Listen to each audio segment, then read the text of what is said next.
Donc là, on va aborder cette deuxième partie de l'imagerie avec nos yeux, avec l'IA, avec la question, la colle qu'on m'a posée. Donc l'intelligence artificielle va-t-elle nous aider dans ce domaine des PID et notamment des PID progressives? Donc on va essayer de répondre à ces questions. Alors peut-être que si je me mets par là, voyons, parce que la machine est là, c'est ça? Est-ce que j'ai plus de chance? Donc nous n'avons pas de lien d'intérêt.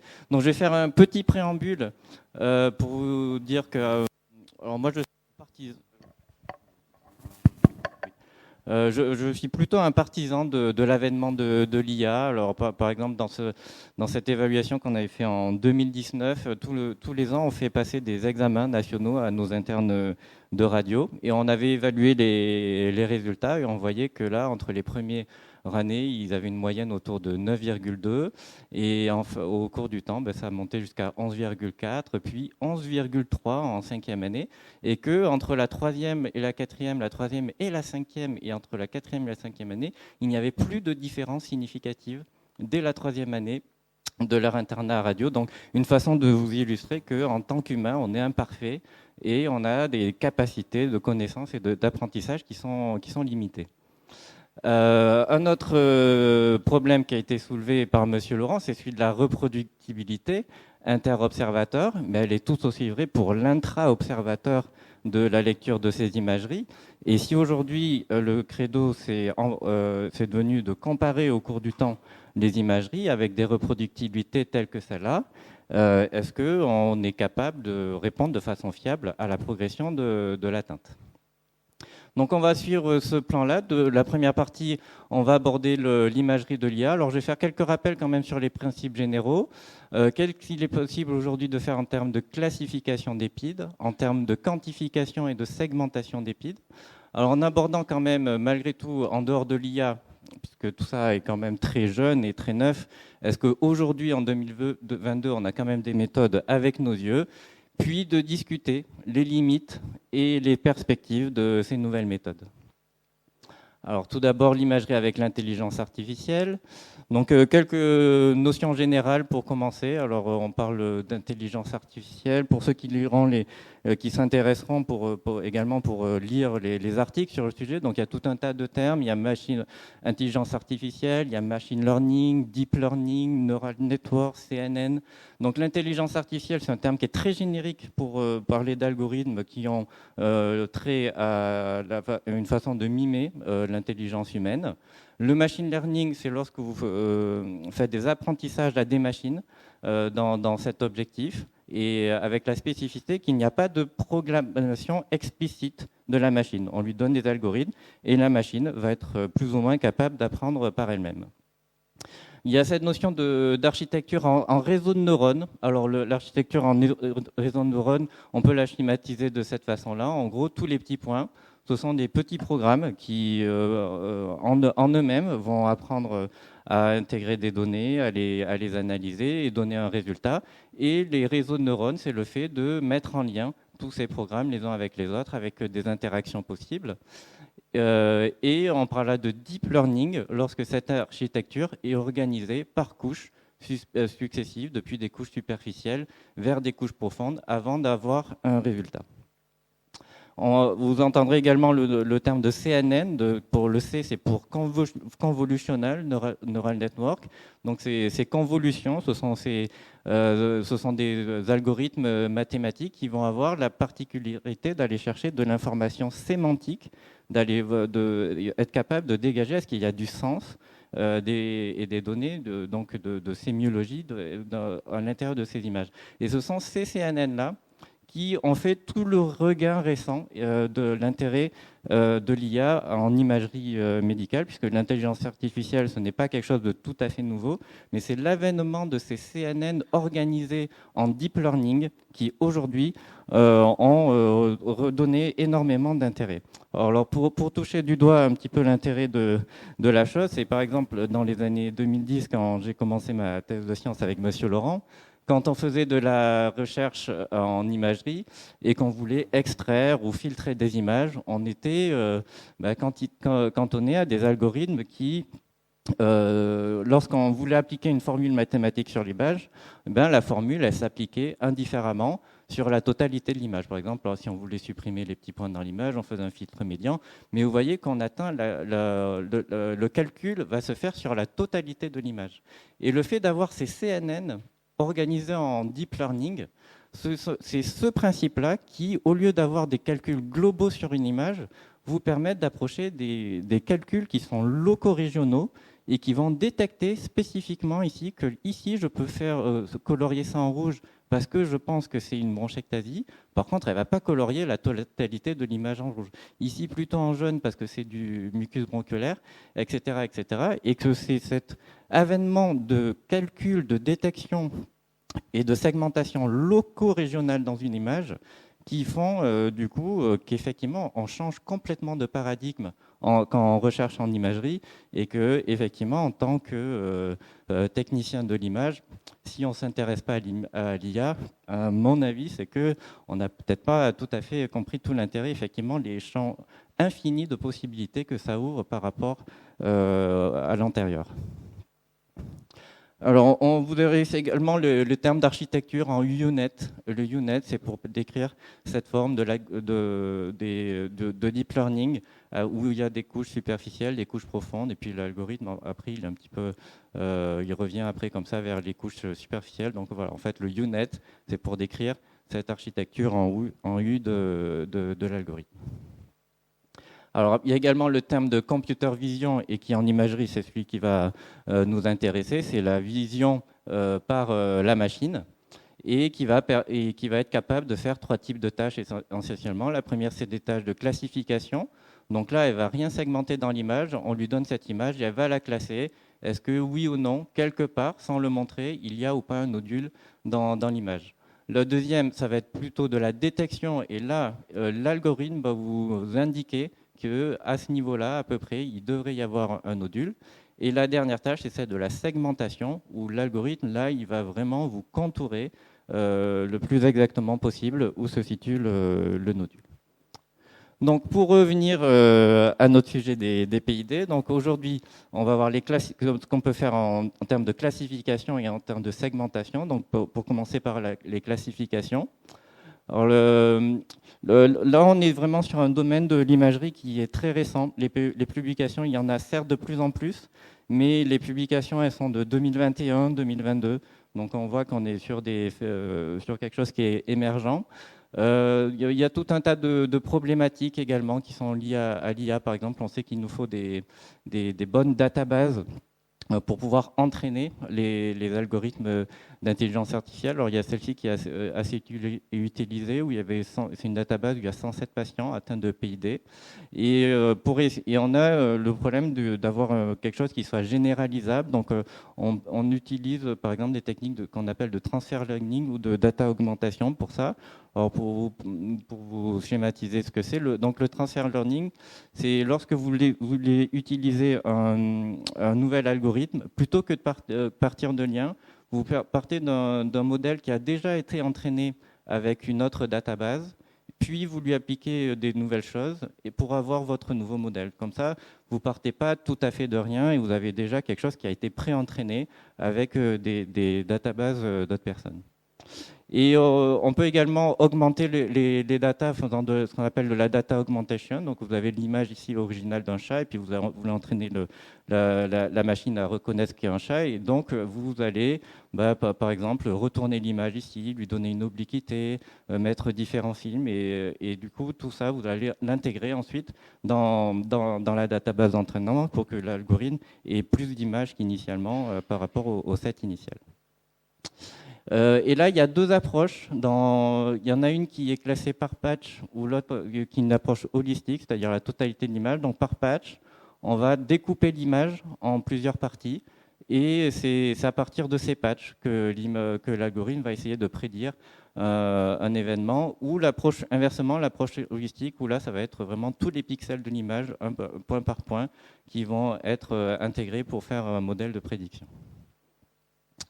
Donc, parmi les publications qui ont été publiées à l'heure actuelle, il y a celle-ci de 2018 par l'équipe de Walsh dans Lancet Respiratory Medicine en 2018. Donc, ils avaient classé les pics sur des critères de 2011 Et là, pour des problèmes notamment de puissance de calcul, ils avaient pris uniquement 4 coupes sur les scanners. Et donc, ils avaient entraîné les machines à reconnaître ces 4 coupes de scanners et donc ensuite de classer les PID. Et donc, on nous dit que sur le test de test, on avait des performances de l'algorithme qui étaient similaires à celles des radiologues. Alors, donc c'était assez pionnier à l'époque, en 2018. Je pense quand même, on sera d'accord pour dire que sur 4 coupes, on peut être encore enfin, on peut attendre un petit peu mieux de l'IA pour faire ce type de classification. Néanmoins, ils ont utilisé les résultats de cet algorithme pour construire des scores qui incluent non seulement les résultats de l'imagerie, mais d'autres types de paramètres, donc un score qui s'appelle SOFIA Pioped. Et ils ont publié récemment que, à l'aide de cette classification basée sur l'IA, ils arrivent à prédire de façon significative entre les groupes le devenir des patients en termes d'outcome au cours du temps. Alors, cette autre étude, ils avaient utilisé une méthode un petit peu différente. Ils ont essayé d'être un petit peu plus exhaustifs. Ils avaient découpé le poumon en 3 régions en hauteur. Ils avaient également essayé de découper le poumon en poumon central et en périphérique. Donc, en tout, il y avait 12 approches régionales. Et en intégrant les données, donc, ils avaient là encore une accuracy qui était autour de 0,75 et qui était similaire à celle du lecteur qui, dans cette étude-là, était un expert unique. Donc là, c'est le gold standard. À chaque fois, ici, c'était de l'analyse visuelle. D'autres se sont posé la question un peu différente. Mais si cette fois-ci, notre gold standard, c'est l'histologie, les pièces anapates, est-ce qu'on peut éventuellement avoir une supériorité ou non de l'IA? Donc, ils avaient une approche par patch ici, avec un gold standard qui était les lames d'anapates d'IPF. Et là encore, les résultats étaient assez similaires. Ils avaient un AUC autour de 0,74 et qui était similaire à celle d'un lecteur humain. Donc il y a cette étude-là que moi je trouve assez intéressante par son approche, son concept et ses résultats, qui est initialement d'avoir une approche par deep learning assez classique, qui va permettre de segmenter le poumon et puis de le classer en normal, rayon de miel, etc. Mais le résultat en fait qu'ils en donnent, ils ont eu l'idée de le faire de cette façon-là, c'est-à-dire que vous allez avoir une sortie qui est celle-ci, c'est-à-dire que elle va aller chercher dans sa database d'entraînement qui contient plusieurs centaines de milliers de données, quels sont les examens qui se rapprochent le plus de celui que vous lui avez entré. Donc là, en fait, vous lui donnez un examen de scanner. Et du coup, dans sa grosse database d'entraînement, elle va le système, donc elle va reconnaître les différentes imageries qu'elle va analyser et elle va vous sortir ici quels sont les groupes d'images qui se rapprochent le plus de celui que vous lui avez donné. Et là, on voyait que c'était des patients qui étaient tagués NSIP, NSIP, NSIP. Et donc, pour éventuellement vous aider à avoir une correspondance avec l'imagerie que vous lui avez donnée. Mais, in fine, c'est quand même à vous, en tant qu'humain, en tant que lecteur, de décider quel est, parmi ce qui vous a été proposé, le diagnostic que vous semblez être le plus probant. Et il montrait que, ici, ce sont les vrais diagnostics, ici, ce sont ceux qui ont été donnés par les radiologues, donc sans l'imagerie. Donc, on avait ici le maximum de concordance. Et on voit que cette concordance, à l'aide du fait d'aller chercher dans la database quels sont les examens les plus probants, donc on avait des performances qui s'amélioraient à l'aide de cet algorithme. Donc ensuite, on va passer à la deuxième possibilité du LIA, qui est celle de la segmentation des PID. Alors le logiciel qui est le plus publié aujourd'hui, c'est le logiciel Caliper. Alors c'est pas du deep learning, c'est du machine learning. Ils ont une approche par patch qui leur permet d'analyser des textures dans l'image et de vous proposer comme ça des segmentations automatisées de la quantité de fibrose à l'intérieur du poumon.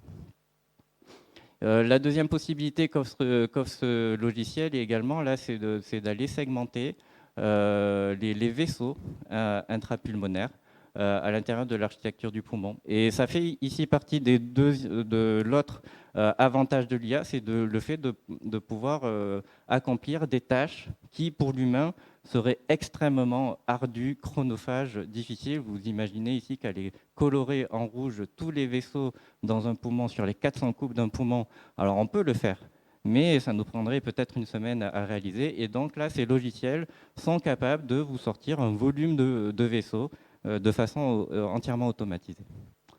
Alors, néanmoins, les résultats, vous voyez que par rapport à une analyse visuelle, pour les PID, on avait des résultats qui étaient assez similaires entre ce que vous offre Caliper et des scores visuels faits par des humains. On a même ici, avec la KCO, finalement, le score visuel fait par l'humain corrélé un petit peu mieux que l'IA. Et alors, chose peut-être étonnante, je ne sais pas ce qu'en pense Monsieur Decano, mais la mesure des vaisseaux ici ne corrélait pas avec la KCO. Bon. Après, il faut quand même comprendre un petit peu comment tout ça est fait. Alors, il y a deux types d'apprentissage, les non supervisés, les supervisés. Vous voyez qu'une des difficultés aussi de l'IA dans l'EPID, c'est de pouvoir faire de l'apprentissage superposé et d'annoter les images. Et là, je ne pense pas qu'on puisse être capable de vraiment délimiter de façon totalement parfaite les zones de rayon de miel ici. Et donc là, dans cette étude, il montrait voilà, quelle était leur méthode. Et on voit bien qu'il y a quand même des erreurs et que de façon quasiment nécessaire, on introduit des erreurs dans l'apprentissage de la machine. Le deuxième élément aussi, c'est qu'on parle de la reproductibilité des lectures humaines, mais vous voyez également que là, si vous changez d'algorithme d'IA, vous obtenez des résultats de segmentation qui sont différents, alors même que le set d'entraînement était le même. Donc, d'un algorithme d'IA à l'autre, les solutions ne sont pas non plus interchangeables. Et aujourd'hui, si on regarde un petit peu les résultats de la littérature, on voit aussi que quand on regarde les résultats des patchs séparés sur celui qui sont censés représenter le rayon de miel, ceux censés représenter les réticulations, les bronchectasies, etc., finalement, ce qui marche le mieux, c'est finalement de faire une analyse globale et de tout considérer comme un gros bloc de fibrose sans essayer de trop les discriminer. Et qu'aujourd'hui, ce qui marche le mieux, voilà, ce sont ces mesures de volume globaux des altérations plutôt que l'analyse sémantique séparée de chacun des items. Donc, néanmoins, aujourd'hui, en 2022, est-ce qu'on a des méthodes disponibles sans logiciel et sans IA, donc avec nos yeux? Donc, Monsieur Laurent vous a parlé du score de Fraser, qui est récent, 2020, où ils ont proposé ici de faire l'analyse des 6 coupes. Alors, c'est vrai que 6 coupes, ça a ses imperfections.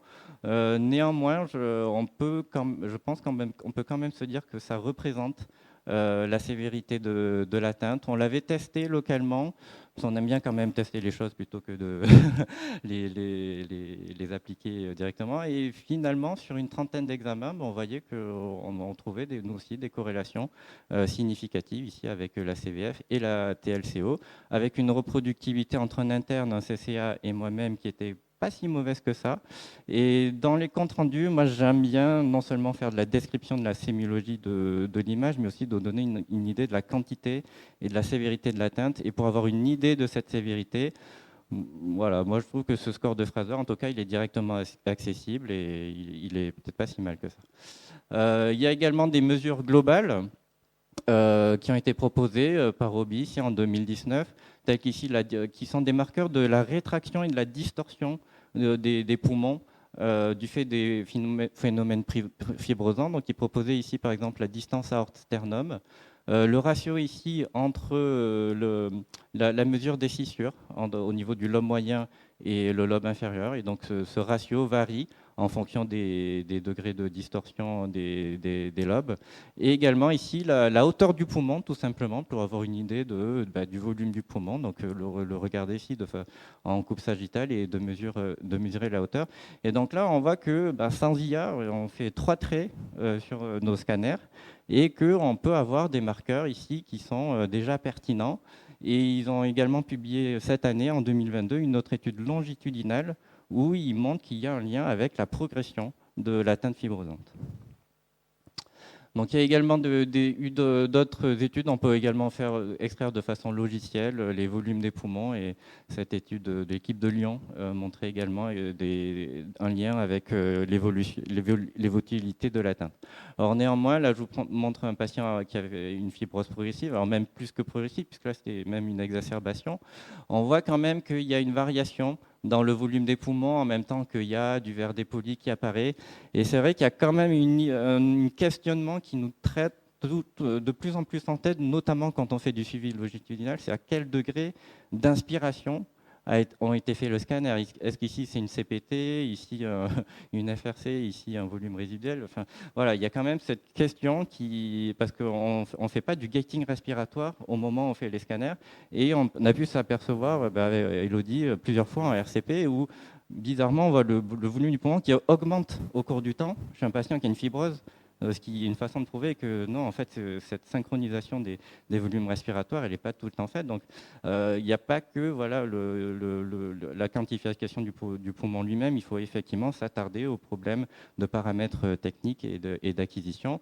Et c'est là où, point d'interrogation, éventuellement, est-ce qu'il pourrait y avoir un jour une place de l'IRM. Et c'est vrai que l'IRM, alors, en termes de morphologie, elle est moins bien qu'un scanner.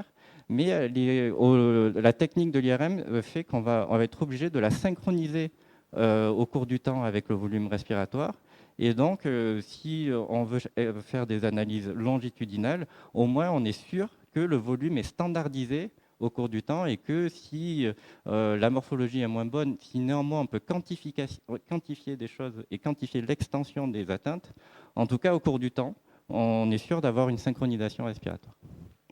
Donc, alors, pour finir, les limites et les perspectives de l'IA. Donc, les limites aujourd'hui, elles sont, il y en a plusieurs et elles ne sont pas forcément toutes résolues. Il y a déjà la difficulté de la constitution de ces databases d'entraînement. Elles ont un coût, il y a des problèmes d'éthique, de partage de données. Il y a également toute la difficulté de la qualité des annotations, puisque finalement, ça va être annoté par des gens qui ont une reproductibilité autour de 0,50 en interobservateur. Et donc finalement, est-ce qu'on est vraiment capable de lever ce problème de reproductibilité avec des tags qui vont avoir le même problème? Et tout ça, on l'a vu, c'est très très chronophage d'aller taguer les 400 coupes de scan sur des anomalies aussi fines que les anomalies interstitielles pulmonaires. Donc dans les classifications, il y a également des auteurs qui ont montré que finalement le rayon de miel n'était pas si bien classé que ça par l'IA, qui a encore du mal à le distinguer, notamment d'un emphysème. Et donc là, je parlais tout à l'heure sur le fait que, par exemple, l'étude de Walsh, ils avaient fait des analyses sur 4 images versus les 400 coupes de scanner. Après, il y a aussi cette question-là, on a un peu cette image de dire que oui, l'IA, c'est forcément de mieux en mieux au fur et à mesure qu'on lui donne des données, et plus on lui donne de données, plus elles sont nombreuses, plus on fait des centaines de milliers, voire des millions de données, et plus l'IA, c'est mieux. Ben, il y a du vrai, mais c'est pas forcément complètement vrai. Alors moi, j'avais cette vision initiale où je pensais un peu de façon statistique que finalement, le fait d'avoir beaucoup de données comme ça voulait dire que l'IA devait raisonner de façon un petit peu statistique, faire une espèce d'approche gaussienne de ces données et aller chercher une sorte de moyenne là-dedans à partir de l'ensemble du set de données qu'elle a. En réalité, alors ça dépend des algorithmes, mais il y en a vraiment beaucoup où ils ne fonctionnent vraiment pas comme ça. C'est-à-dire que toutes les données que vous lui donnez de façon unitaire, si vous lui dites que c'est ça ou c'est pas ça, elle va vraiment l'intégrer telle qu'elle. Et donc, il suffit qu'il y ait une petite graine de sel quelque part dans le stack, et plus les données sont nombreuses, plus ça va être compliqué d'aller savoir où est le petit grain de sel. Mais si vous lui avez donné une erreur dans l'algorithme, la puissance phénoménale de calcul de l'IA, elle peut se retourner un peu contre elle, c'est-à-dire que la petite erreur, elle va le démultiplier de façon incroyable, et vous allez avoir généré parfois des erreurs qui sont vraiment très importantes parce que il y a juste une petite erreur quelque part dans la database. Donc, une chose qui est également aujourd'hui encore explorée, parce qu'il n'y a pas eu d'études, c'est par rapport au score simple que je vous ai montré, visuel, ou juste les petites mesures, par exemple la distance hors sternum. Est-ce que finalement, ces scores d'IA font mieux que ces méthodes peut-être directement accessibles et extrêmement simples? Et on a également aujourd'hui un problème qui me semble majeur sur la synchronisation respiratoire pour répondre à l'évolutivité et à la progression des fibroses. Un autre aspect aussi de l'IA, c'est que, alors moi je ne l'ai pas constaté, mais il est dit que les performances, il est possible qu'elles puissent changer au cours du temps, puisque ce sont des réseaux de neurones. Au départ, ils sont entraînés, on les teste, et puis au fur et à mesure qu'il est appliqué, ils continuent à être exposés à des nouvelles données qu'ils n'avaient jamais vues, et ça peut modifier comme ça les poids à l'intérieur de l'algorithme lui-même, ce qui fait qu'au cours du temps, il peut y avoir théoriquement une modification des performances. Et du coup, la FDA, pour taguer FDA les logiciels commerciaux qui ont été sortis pas plus tard qu'en 2021, recommande de faire un monitoring au cours du temps des performances des logiciels. Il y a également le fait que, comme tout système informatique, il peut y arriver des grosses pannes comme ça. À Bordeaux, on est très embêtés. Ça fait presque plus d'un mois maintenant qu'on a une grosse panne de réseau d'image. On s'en sort toujours pas. Et donc, imaginez un monde avec que de l'IA. Bon, voilà. Donc, les différentes stratégies aujourd'hui de l'IA qui ont été proposées. Donc la situation d'aujourd'hui, c'est les radiologues regardent les images, on décide. Il y a une stratégie de triage où on donne d'abord les images à l'IA et ensuite on va vérifier que l'IA a eu raison ou pas. Il y a une stratégie de remplacement où il n'y a plus que l'IA. Et une stratégie d'add-on où c'est d'abord le radiologue qui ensuite va s'aider de l'IA. Alors moi, parmi tout ça, il y a celle-là qui est ma vision de l'IA du futur, où finalement, il y a une sorte de collaboration, c'est-à-dire qu'on va regarder en même temps les images, on va regarder ce qu'a fait l'IA, moi je vais en penser quelque chose, et puis avec peut-être des interactions, des retours entre les deux, avant d'aboutir à une décision. Et donc, est-ce que l'IA va nous aider? Alors effectivement, dans va nous aider, il y a cette notion de futur, de perspective qui me paraît encore importante aujourd'hui, en 2022. Et dans les deux tâches de classification et de segmentation, ce qui me paraît le plus probant, alors c'est un avis personnel, c'est par exemple celui-ci où on va demander à l'IA ce qu'elle en pense, mais finalement c'est quand même à l'humain de décider quel va être le diagnostic final. Et on a vu que ça a amélioré les performances. Et ici, le fait de faire des segmentations, non pas structure par structure, mais une analyse globale du volume automatisé de segmentation, cette analyse globale ayant quand même l'avantage de la reproductibilité, au moins avec lui-même. Voilà, donc en 2022, à votre avis, donc, le professeur qui a été cité disait qu'il n'y aurait plus de radiologues en 2022. Bon, voilà, je vous laisse vous faire votre propre opinion. Et je vous remercie.